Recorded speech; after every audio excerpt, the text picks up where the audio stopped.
Olá, meus amigos, que o poder de Deus continue sobre a nossa vida.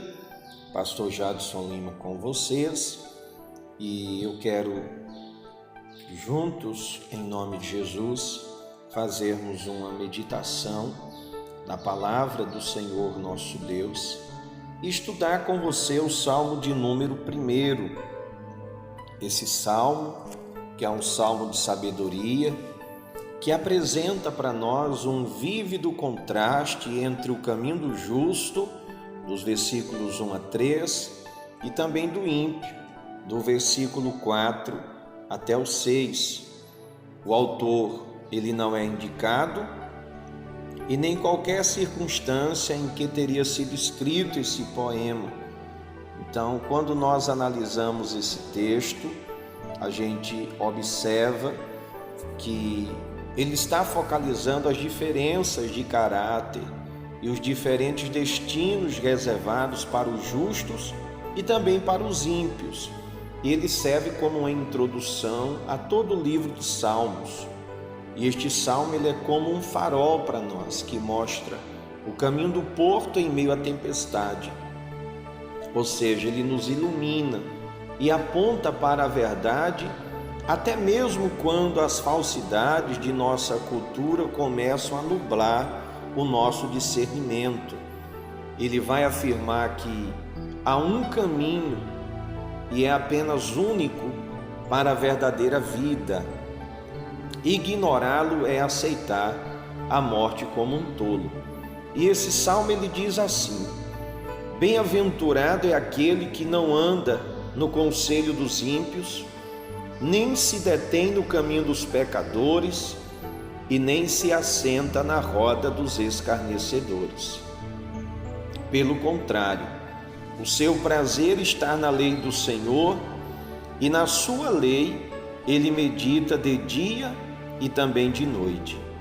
Ele é como árvore plantada junto a uma corrente de águas, que no devido tempo dá o seu fruto e cuja folhagem não murcha, e tudo o que ele faz será bem-sucedido. Então, nessa primeira parte, eu quero focar nessa etapa em que fala sobre a vida do justo, a vida daquele que tem procurado voltar o seu coração, a sua vida para Deus e também para toda a sua palavra. No versículo 1, feliz é aquele que não anda no conselho dos ímpios, não se detém no caminho dos pecadores, nem se assenta na roda dos escarnecedores. É interessante a gente notar, à luz do hebraico também, algumas coisas, porque a palavra hebraica traduzida por varão significa nesse contexto pessoa, sem referência a gênero, tá certo, pessoal? Sem referência a gênero algum, ou seja, é ao ser humano. Deus está se dirigindo ao ser humano. O salmista, através da sua palavra, desse cântico, ele fala de todo ser humano. Então, feliz é aquele, feliz é o varão, feliz é a pessoa, feliz é o ser humano que não anda no conselho dos ímpios. E aqui, esse que não anda, ele faz o paralelismo dentre esse versículo com os demais. Então, o paralelismo deste versículo fala de um envolvimento cada vez maior com a perversidade, o andar, o se deter, o se assentar. Da mesma forma, os termos dos ímpios são progressivos. Observe, os ímpios, são pecadores e são escarnecedores. E nós não devemos andar, nem nos deter e nem nos assentar. É algo que está sempre acontecendo. Então, as figuras deste versículo apresentam o justo ideal, que é alguém que está no mundo, mas não é nem um pouco afetado pelo sistema desse mundo. Por isso, feliz é aquele que não anda no conselho do ímpio, não se detém no caminho dos pecadores e nem se assenta na roda dos escarnecedores. O verso 2 vai dizer: pelo contrário, o seu prazer está na lei do Senhor e na sua lei ele medita dia e noite. Então veja, ter o prazer é o contraste e forte. Em vez de ter o prazer em mancomunar-se com os perversos, as pessoas de Deus desfrutam de uma forma profunda as coisas de Deus, especialmente a sua palavra. E essa lei do Senhor, no verso 2, ela se refere especificamente ao Pentateuco, que são os primeiros 5 livros do Antigo Testamento. A palavra hebraica para lei, ela expressa a ideia de Deus apontando o caminho para a vida em comunhão com Ele. Então, quando a gente lê, por exemplo, o Salmo de número 19, do versículo 7 até o versículo de número 11, a gente vai entender isso, porque o texto diz: a lei do Senhor é perfeita e restaura a alma. O testemunho do Senhor, ele é fiel e dá sabedoria aos simples. Os preceitos do Senhor, eles são retos e alegram o coração. O mandamento do Senhor é puro e ilumina os olhos. O temor do Senhor é límpido e permanece para sempre. Os juízos do Senhor são verdadeiros e todos igualmente justos. São mais desejáveis do que ouro, mais do que muito ouro depurado, e são mais doces do que o mel e o destilar dos favos. Além disso, por eles se admoesta o teu servo, em os guardar a grande recompensa. Então a gente percebe esse paralelo do versículo 2 do Salmo 1 com o Salmo 19, versículo 7 até o 11. Então, medita significa justamente o resmungar ou falar consigo mesmo, como o próprio salmista vai dizer no Salmo de número 4 e o versículo de número 4. Tremam de medo e não pequem, consultem no travesseiro o coração e sosseguem. Então é justamente isso, conosco mesmo nós vamos meditando, vamos resmungando, vamos falando conosco mesmo. Então meditar na Bíblia vai significar o quê? Concentrar-se nas Escrituras, concentrar-se nas Escrituras. Então a gente vai percebendo a construção daquilo que esse Salmo 1 ele vai nos falando, ele vai nos dizendo. Então a gente não anda, a gente não se detém, a gente não se assenta no caminho dos ímpios. Por quê? Porque os ímpios, são pecadores e escarnecedores. Então não é esse o ser que Deus tem como ideal para servi-lo, mas aquele que está no mundo, só que não é afetado pelo sistema do mundo. Aquele que vai estar diante de Deus vai ser uma pessoa que vai sempre ter a lei do Senhor consigo, vai meditar, vai trazer para dentro de si, vai viver com aquela palavra, aquela escritura, concentrando-se a cada dia nela. Aí sim, aí eles serão como árvores, como o texto vai dizer no verso de número 3, plantada junto a uma corrente de águas, que no devido tempo dá o seu fruto e cuja folhagem não murcha, e tudo o que ele faz será bem sucedido. Ou seja, como a árvore é mais ou menos o seguinte, apresenta ali a imagem de uma tamareira do deserto. Este símile, ele apresenta isso, aquela tamareira do deserto, firmemente plantada em um oásis bem irrigado, como diz Jeremias 17, versículo 8.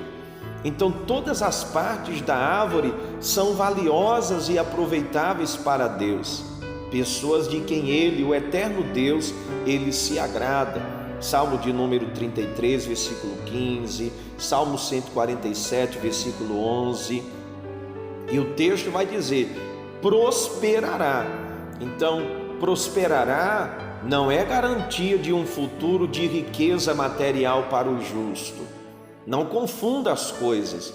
Mas o que significa? Significa sim que o justo sempre será útil e aproveitável para o Senhor.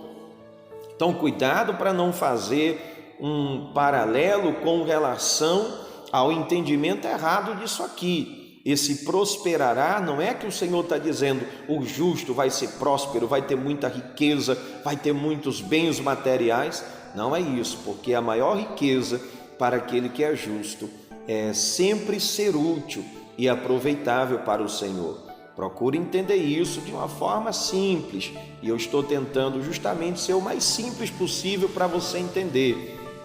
Agora, quando a gente vira a chave do verso 4 até o 6, a gente vê uma diferença com relação ao ímpio, porque o texto vai dizer que os ímpios não são assim como os justos são, mas eles são, porém, como a palha que o vento dispersa. Eles são como a moinha, o refúgio que é soprado pelo vento depois da colheita dos grãos. O que o Senhor está dizendo é que o ímpio ele não possui estabilidade. O Salmo 35, versículo 5, a gente tem essa referência, o Salmo 83, versículo 13. Então, em outras palavras, ele está dizendo, olha, quando chegar o juízo, o ímpio ele não conseguirá mais subsistir. O Salmo de número 5, versículo 5 diz, os arrogantes não permanecerão na tua presença, pois o Senhor odeia todos os que praticam a iniquidade. Então, preste bem atenção, porque eu e você devemos analisar a nossa vida e observarmos o que temos sido, em qual parte nós estamos nos incluindo. Então, quando a gente observa esses versos 4 e 5, por isso os ímpios não prevalecerão no dia do juízo, nem os pecadores na congregação dos justos, a gente observa que isto é similar à imagem do juízo final. Nós observamos isso de uma forma bem clara, aquele juízo final no Sermão do Monte das Oliveiras, feito pelo próprio Senhor Jesus. Você pode acompanhar depois aí na sua Bíblia, Mateus capítulo 25, do versículo 31 ao 46. Então os ímpios não são assim, não são como os justos. Não são como os justos que têm procurado meditar na palavra desse Deus, dia e noite, que tem resmungado, que tem trazido para dentro de si, que tem procurado colocar em prática, que tem procurado viver uma vida não de acordo com o sistema desse mundo. Ele está no mundo, mas não é afetado pelo sistema desse mundo, mas tem procurado viver segundo as Escrituras, segundo a palavra, não se assenta, não se detém, não anda nesse caminho que leva para longe de Deus, mas tem a lei do Senhor dentro de si, que está sempre ali, essa lei, essa palavra, apontando o caminho que se deve andar. O Salmo 25, versículo 8 diz que bom e reto é o Senhor, pelo que Ele ensina o caminho aos pecadores, e esses justos estão concentrados nessa palavra, e aí eles serão sim, como aquela tamareira no deserto, firmemente plantada, bem irrigada, sabe? E todas as partes são valiosas e aproveitáveis para Deus, e vai prosperar. E a nossa prosperidade é essa, é ser útil, é ser aproveitável para o Senhor. Então a gente vê o contraste nos versos 4 e 5, que os ímpios não são dessa maneira, são esse refúgio que são soprados pelos ventos, e depois da colheita dos grãos não possuem estabilidade nenhuma. Quando chegar o dia do juízo, não conseguirão mais subsistir. Jesus falou sobre isso nesse texto do Sermão do Monte, no capítulo 25 de Mateus, do versículo 31 ao 46. E o versículo 6 vai dizer: pois o Senhor conhece o caminho dos justos, mas o caminho dos ímpios perecerá. Versículo 6 do Salmo 1. Então, a Bíblia fala de dois caminhos, dos quais apenas um leva para Deus. Quando nós observamos o livro de Provérbios, no capítulo de número 2 e o versículo de número 8, nós conseguimos ter uma dimensão com relação a isso. O texto vai dizer em Provérbios 2:8: guardando as veredas da justiça e conservando o caminho dos seus santos. Quando a gente lê o capítulo 4 e o versículo de número 19, o caminho dos ímpios é como a escuridão, nem eles sabem em que tropeçam. Então veja, o verso 8 já fala o caminho dos santos, de Provérbios 2, Provérbios 4:19 já fala sobre o caminho dos ímpios. Agora, cada um está trilhando o seu caminho, mas apenas um leva a Deus. E este é um tema bíblico constante, culminando nas celebradas palavras de Jesus, de João 14,6, quando ele diz: eu sou o caminho, eu sou a verdade, eu sou a vida. Veja, ele se coloca como o caminho. Então, nesse contexto, o verbo conhecer não se refere apenas à ciência que Deus tem, mas é um conhecimento íntimo e também pessoal. Quando nós lemos o Salmo de número 101 e o versículo de número 4, e aí você pode, pegando essas referências, o texto vai dizer: longe de mim o coração perverso, não quero conhecer o mal. Então a gente observa que Deus, ele tem um conhecimento íntimo e pessoal de cada um. Deus, ele está envolvido intimamente com o caminho dos justos, mas ele não tem qualquer ligação com o caminho dos ímpios, exceto quando chegar o dia do juízo. O Salmo 146 e o versículo de número 9, o texto vai nos dizer: o Senhor guarda o estrangeiro, ele ampara o órfão e a viúva, porém ele transtorna o caminho dos ímpios. Então, que nós possamos voltar o nosso coração para esse Deus, para esse Senhor que é maravilhoso na nossa vida, o Deus que por nós todas as coisas tem executado. Então, que o nosso coração esteja diante daquele que diz que é Senhor e Salvador da nossa vida. Qual caminho nós estamos trilhando? Qual caminho nós estamos traçando? Fica para a nossa meditação esse Salmo primeiro, onde nós trabalhamos muitas coisas com outros recursos que você pode observar. Existem os dois caminhos, o dos justos e o dos ímpios, mas somente um leva para o Deus eterno e todo-poderoso, e o caminho é Jesus Cristo. O caminho dos justos é descrito do verso 1 ao verso 3, o caminho dos ímpios nos versos 4 e 5, e no 6, o juízo de Deus, como o Senhor vai lidar com toda essa situação. O meu desejo é que o Senhor abençoe e guarde a sua vida. Permita-me fazer uma oração por você e te abençoar em nome de Jesus. Soberano Deus e eterno Pai que estás nos céus, a Ti eu apresento a vida de cada pessoa neste momento. Aqueles que estão acompanhando nesse instante essa mensagem, essa oração, venham ser abençoados. Que o poder do Teu Espírito adentre agora a alma e a vida de cada um, tocando desde o alto da cabeça até a planta dos pés, abençoando pele, carne, nervos, ossos, sangue, células, toda a vida dessas pessoas venham ser abençoadas. Quebre e cancele tudo que é mal e que todos recebam do Senhor o livramento, a proteção e a bênção de paz em nome de Jesus. Meus amados, Deus abençoe, que o Senhor nos abençoe e nos guarde, o Senhor faça resplandecer o seu rosto sobre nós, o Senhor tenha misericórdia de nós e nos dê a paz. Shalom para todos, graça e paz, que o eterno Deus nos abençoe. Pastor Jadson Lima, com você, em nome de Jesus. Deus abençoe a todos.